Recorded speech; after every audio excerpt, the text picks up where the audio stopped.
अब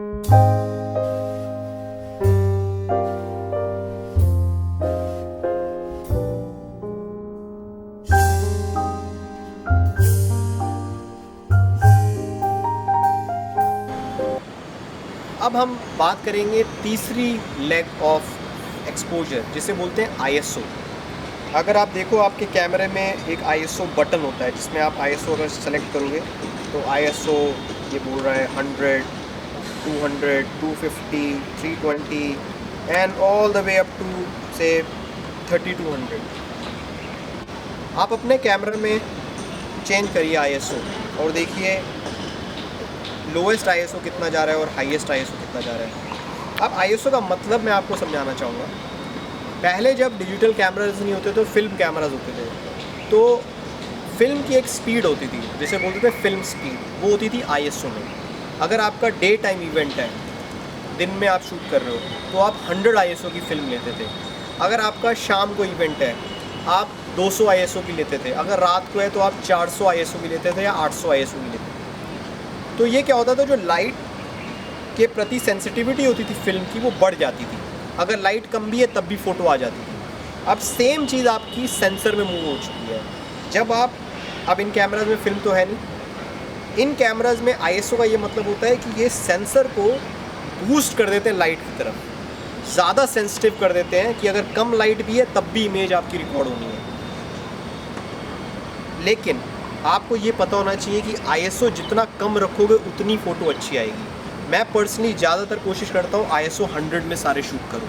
आईएसओ 100 में आपको बेस्ट क्वालिटी मिलेगी। लेकिन अगर आप शाम का शूट कर रहे हो जहाँ लाइट नहीं है, या आप रात का शूट कर रहे हो जहाँ पे लाइट कम है, वहाँ पे आप आईएसओ बढ़ा सकते हो।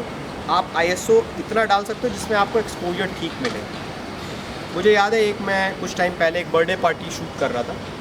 मुझे पर्सनली बच्चों का जो फर्स्ट बर्थडे होता है वो बहुत अच्छा लगता है शूट करना। तो वो पार्टी बेसमेंट में थी। अब बेसमेंट में लाइट बहुत कम थी।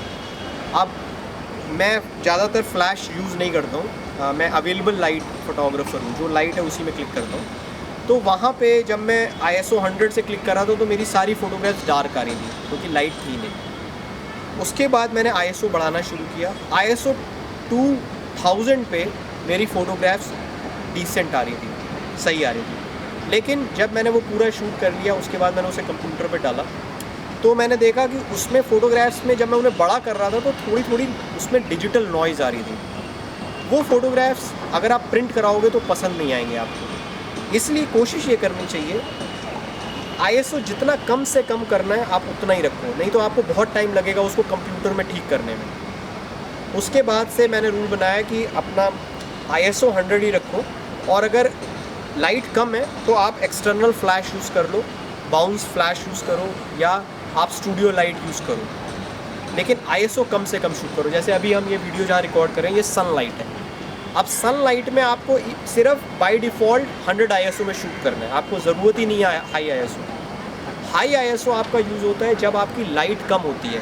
कभी कभी आपने देखा होगा, आप घर में जब अपने फैमिली मेम्बर्स की फ़ोटो लेते हो तो वो डार्क आती है, क्योंकि रूम लाइट सफिशिएंट नहीं होती फ़ोटोग्राफ क्लिक करने के लिए। वहाँ पे अगर आप आईएसओ बूस्ट कर दो, बढ़ा दो, से फॉर एग्जांपल 100 से 1000 कर दो या 2000 कर दो, आपकी फ़ोटोग्राफ रूम लाइट में भी परफेक्ट आएगी। अब आईएसओ में आप अपने कैमराज में इसको चेंज करने का कोशिश करो। कैसे चेंज करते हैं, एक आईएसओ का बटन होता है, बस उसको घुमाइए और आप सेलेक्ट कर सकते हो।